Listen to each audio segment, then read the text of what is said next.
Lalu seberapa besar dampak penyanderaan pilot Susi Air pada layanan penerbangan di Papua Pegunungan dan langkah apa yang bisa diambil untuk penyelamatan pilot Philip Mertens? Kita akan bahas siang hari ini bersama dua narasumber kami yang hadir di studio Kompas TV. Ada Ketua Umum atau Ketua Forum Kerukunan Umat Beragama Kabupaten Jayapura, Albert Yoku, dan nanti di bagian AIN akan ada juga bergabung pengamat politik Ikrar Nusa Bakti. Selamat siang Bapak-bapak, Pak Yoku, Pak Ikrar. Selamat siang. Ya, saya ke Pak Yoku dulu, Pak Ikrar. Pak Yoku, sebagai orang yang sehari-hari, saya yakin Anda tahu persis kondisinya bagaimana situasi sehari-hari di Kabupaten Jayapura, terutama di Papua, terutama di daerah pegunungan juga. Nah, terkait lalu lintas penerbangan di sana sehari-hari, sejak kapan sebenarnya penerbangan perintis ini sudah ada di daerah Papua? Ya, baik, terima kasih pemirsa Kompas TV. Juga saya sampaikan salam untuk seluruh keluarga besar orang asli Papua di tanah Papua. Shalom, Assalamualaikum warahmatullahi wabarakatuh. Om Swastiastu, Namo Buddhaya, salam kebajikan, salam kerukunan. Mas, saya sampaikan bahwa sejak tahun 1960-an itu daerah Papua terisolasi terutama di bagian pegunungan. Sejak tahun 60 ya? Ya sebelumnya lah gitu. Tapi tahun 60-an itu sudah mulai ada kedatangan misionaris dari Jerman, juga dari US. Mereka mencoba untuk membangun komunikasi terhadap suku-suku orang asli Papua yang ada di pegunungan dengan maksud bagaimana mereka bisa ikut dalam perubahan peradaban yang manusiawi ke depan. Nah, satu-satunya hal yang bisa dilakukan itu adalah masalah transportasi. Lalu dibangunlah lapangan-lapangan perintis secara manual dengan menggunakan tenaga manusia. Bisa 6 bulan sampai setahun pembangunan itu. Nah, sesudah itu masuklah penerbangan misi ya khususnya. Tetapi penerbangan itu bertujuan untuk membuka keterisolasian sekaligus membawa perubahan-perubahan di wilayah pegunungan. Nah, karena belum ada sama sekali jalan darat, maka kegiatan pembangunan manusia Papua di daerah pedalaman pegunungan itu satu-satunya alat yang memudahkan untuk para motivator bisa masuk, baik itu petugas gereja, petugas kesehatan, barang dan jasa. Ini hanya bisa dilakukan melalui udara. Dan karena itu kalau saya dalam soal ini saya sampaikan kepada keluarga besar saya bahwa para pilot itu pahlawan pembuka keterisolasian kami di Papua dan pahlawan peradaban baru bagi orang Papua. Nah, karena itu memang sebelum Susi Air ini kan ada maskapai penerbangan dari MIF, juga dari AMA, itu penerbangan misi Katolik. Kemudian dari Yajasi itu dari penerbangan Linguistik Institute SEAL. Nah, semua ini dilakukan dalam kaitan dengan pertumbuhan perkembangan baru bagi manusia Papua yang berada di daerah-daerah pegunungan terpencil, dan pengorbanan mereka tidak sedikit. Banyak yang satu saya menilai bahwa dia mempertaruhkan seluruh eksistensi hidupnya ketika membawa pesawat di daerah pegunungan yang begitu tinggi perbukitannya dan landasan pacu yang pendek. Dan cepat sekali terjadi perubahan-perubahan cuaca. Lalu cukup banyak pilot yang jatuh dan mati di pelayanan kepada orang asli Papua.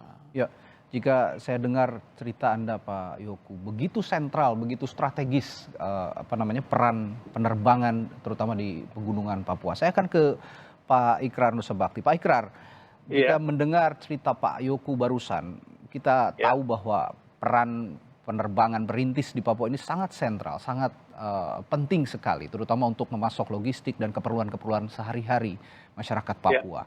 Jika Anda melihat insiden penyanderaan ini oleh KKB, kondisi Papua saat ini yang Anda amati seperti apa, Pak Ikrar? Ya, kalau kita lihat ya, yang membuka isolasi di daerah pegunungan itu adalah awalnya memang misi-misi Katolik dan Zending ya. Dan kita juga tahu yang tadi udah dikatakan oleh Pendeta Yoku ya, itu mereka juga adalah para pilot itu ya, yang awalnya dari ada yang perusahaan maskapai Belanda, ada juga yang dari misi dan Zending itu mereka itu adalah juga membawa bahan-bahan pokok dan sebagainya ya. Dan kita juga tahu ya, Susi Air itu yang sudah berkiprah di Papua sejak 2006, itu kan boleh dikatakan adalah suatu perusahaan yang kemudian menggantikan MAF dan AMA ya, untuk kemudian bisa masuk sebagian wilayah-wilayah Papua ya. Dan Susi Air mulai dengan 1 pesawat dan sekarang kalau nggak salah lebih dari 22 pesawat ya. Dan ini makanya sangat penting. Dan sampai detik ini ya, terlepas dari sudah ada upaya-upaya dari pemerintah sejak zaman Pak Harto, kemudian disambung zaman SBY dan zaman Jokowi ini ya, itu terus terang ya, itu kan wilayah-wilayah di pegunungan itu tidak mungkin dicapai melalui jalur darat ya, itu bahkan kalau bisa saya katakan ya, itu jalan Trans Irian dulu yang sekarang jadi Trans Papua dari Merauke ke Jayapura aja masih belum terbuka seluruhnya ya, maksud saya masih terganggu. Nah karena itu yang namanya penerbangan perintis ya, baik itu Susi Air atau Asian One Air atau kemudian Trigana Air ya, itu menjadi suatu penerbangan yang sangat penting ya. Dan Susi Air ya, ini bukan pertama kalinya pesawat perintis itu dibakar oleh KKB ya. Kalau nggak salah tahun 2021 pesawat MAF ya, itu juga pernah dibakar di salah satu distrik di Pegunungan Tengah itu ya. Jadi ini, dan Anda tahu ya, kalau kemudian Bu Susi mengatakan 70% dari pesawat porter itu terpaksa di grounded ya, di grounded ya, itu menunjukkan betapa problem besar ya itu untuk saudara-saudara kita orang Papua maupun yang ada di Pegunungan Tengah itu, ataupun mereka-mereka yang akan pergi ke wilayah lain. Kenapa demikian? Karena Anda tahu ya, itu 70% itu cukup besar ya, apalagi penerbangan dengan Susi Air itu kan biayanya itu sangat-sangat minim ya dibandingkan dengan biaya yang sesungguhnya, karena Susi Air hanya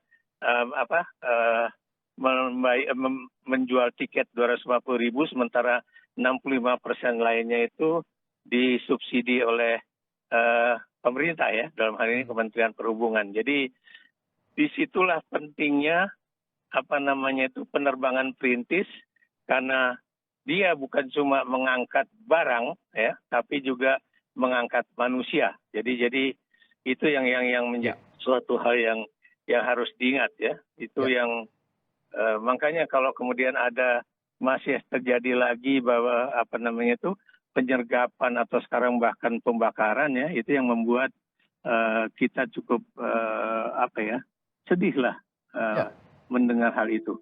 Sangat disayangkan memang aksi-aksi KKB ini yang justru merugikan seluruh rakyat Papua, terutama yang ada di pegunungan yang terpencil. Mereka membutuhkan pasokan logistik, mereka membutuhkan misi-misi kemanusiaan dari orang-orang yang ingin membantu mereka. Nah, Pak Yoku, dalam misi perdamaian di Papua, berulang kali kita juga melakukan pendekatan lewat berbagai aspek, terutama lewat pendekatan keagamaan, pendekatan budaya begitu. Dan ada istilahnya satu tungku tiga batu yang dikaitkan dengan peran agama, adat dan juga pemerintah. Bisa Anda jelaskan arti dari satu tungku tiga batu ini yang biasa istilah yang biasa digunakan masyarakat Papua? Ya, ya, terima kasih Mas. Satu tungku tiga batu atau tiga peran ini konteks yang ada di Papua, yang biasanya kita gunakan untuk melakukan mediasi, negosiasi secara kearifan lokal. Ya. Nah, misalnya sekarang kalau di daerah penyanderaan ini, sebenarnya peran dari Pak Bupati, ya, Namia Wijangge bersama dengan tokoh agama, misalnya Pak Tilas Mom, juga ada peran dari pemerintah. Ini sudah kelihatan ya. Nah, saya sangat mendorong sekarang untuk lembaga masyarakat adat pegunungannya, masyarakat Pegunungan Tengah, itu ikut berperan dalam kegiatan ini. Karena yang tahu pendekatan secara local wisdom, ya, secara bahasa, budaya, makanan, dan berbagai hal lain, itu tiga unsur ini yang berada dekat dan selalu punya hubungan emosional terhadap seluruh kondisi yang ada di sana, baik secara iman, spiritual, keagamaan, tapi juga dalam hukum-hukum budaya dan adat mereka di situ. Nah, kemudian pemerintah. Pada waktu-waktu lalu dalam masalah-masalah yang bersifat konflik horizontal, itu sangat efektif kita gunakan ini. Ya. Tapi dalam soal yang hari ini, saya pikir soal penyanderaan ini dia sudah pada soal vertikal dan dia sudah meliputi wilayah di luar dari peran tiga tungku ini. Tiga tungku itu. Tapi saya kira pemerintah pasti akan melakukan tugas vertikal ini. Artinya upaya-upaya itu sudah dilakukan sebenarnya, cuman ini berada di luar jangkauan. Ini konteksnya sudah tinggi sekali. Ya, konteks yang berafiliasi pada politik dan militansi. Baik. Jadi peran yang sekarang saya pikir tokoh agama, tokoh adat tetap harus punya pandangan untuk menghimbau, pandangan untuk mengingatkan anak Egyanus ini, karena menurut saya ini fatal ya. Sebuah tindakan fatalisme terhadap perubahan perkembangan yang selama ini sudah dibangun. Padahal sudah progresif begitu. Progresif. Ya? Jadi kalau ada kemunduran. Satu pilot ini menyebabkan 1000 pilot tidak terbang di melayani masyarakat kita di wilayah pegunungan, ini kemunduran luar biasa. Nah, karena itu saya minta ya, juga sarankan untuk anak saya Egyus Kogoya dan teman-teman, saudara-saudara saya yang menyandera pilot ini, pilot itu orang yang berjasa untuk kita. Dia meninggalkan keluarganya, negara dan bangsanya dengan siap mengambil resiko ya di wilayah itu. Dan ini yang kami dari pihak pemerintah, agama maupun masyarakat adat, pimpinan adat harus bicara keras soal matinya perkembangan yang harus berlangsung. Pak Yoku, nanti setelah jeda saya juga akan bertanya kepada Pak Ikrar bagaimana kira-kira upaya pendekatan pemerintah yang tepat dan bagaimana juga jika pendekatan kemanusiaan terhadap kelompok kriminal bersenjata yang menyandera pilot ini tidak berhasil. Kita akan bahas setelah jeda, tetaplah bersama kami di Kompas Siang. Kembali di Kompas Siang, masih bersama kami Ketua Forum Kerukunan Umat Beragama Kabupaten Jayapura, Bapak Albert Yoku, dan melalui sambungan telepon ada pengamat politik Bapak Ikrar Nusa Bakti. Saya akan ke Pak Ikrar, kita lanjutkan soal tadi proses negosiasi, proses kemanusiaan yang dilakukan oleh pemerintah, upaya yang dilakukan oleh pemerintah. Sejauh ini belum membuahkan hasil. Nah, jika nanti kalaupun itu tidak berujung berhasil atau gagal lah boleh dikatakan upaya persuasif ini, apa sebenarnya yang harus dilakukan pemerintah, Pak Ikrar? Ya, masih yang jelas ya kita berharap bahwa yang pendekatan keamanan atau kekerasan itu menjadi pilihan terakhir ya, atau disebut dengan the last resort. Nah, sebenarnya sebelum itu bisa aja ada pilihan yang kedua ya, yaitu apakah mungkin kemudian kita menggunakan pihak ketiga sebagai mediator ya, untuk perundingan tersebut ya. Dan ini memang memakan waktu, tapi kita juga tahu bahwa kita juga pernah menggunakan pihak ketiga dalam penyelesaian masalah Aceh misalnya kan, itu kan berhasil dengan sangat baik ya. Pilihan institusi yang tepat itu tentunya akan akan lebih baik juga ya. Tapi sebelum pilihan mediator asing ya, menurut saya pendeta Albert Sioku ini juga bisa menjadi orang-orang yang kelompok agamawan ya di Papua yang juga bersama dengan kelompok adat yang asli dari daerah tersebut ya. Itu yang kemudian kita inilah pilihan-pilihan yang kita gunakan dulu lah. Kenapa demikian? Karena saya yakin tokoh-tokoh agama itu ya, kalau memang bisa menyatu dan kemudian memiliki satu visi dan keinginan yang sama ya untuk menyelesaikan masalah ini, saya pikir mereka bisa bergabung dengan pemerintah daerah dan juga tokoh-tokoh adat setempat ya. Kenapa saya katakan adat setempat? Karena kita tahu Papua ini walaupun memiliki one talk system, tapi kan one talk sistemnya tidak dalam artian besar ya, tapi one talk system yang kecil-kecil, tergantung kepada adat yang menggunakan bahasa tersebut ya. Dan kalau digunakan one talk system dalam artian pendekatan bahasa, itu tentunya kelompoknya terlalu kecil. Tapi kalau kemudian dalam artian adat yang lebih besar dan kemudian agamawan ya, mudah-mudahan itu juga masih bisa digunakan untuk mendekati hal itu ya. Ya, Pak Ikrar, dalam konteks pembebasan dan penyelamatan pilot Susi Air ini, tadi juga kita sudah berbincang bahkan di sebelum jeda tadi kita sempat berbincang dengan Pak Yoku bahwa di sana cukup banyak warga di pegunungan, mayoritas justru berada di pegunungan warga Papua ini sekitar ada 200.000 begitu. Nah, ini bukan hanya pilot tapi juga warga yang harus dilindungi dari serangan-serangan atau pembebasan, penyanderaan dari kelompok kriminal bersenjata.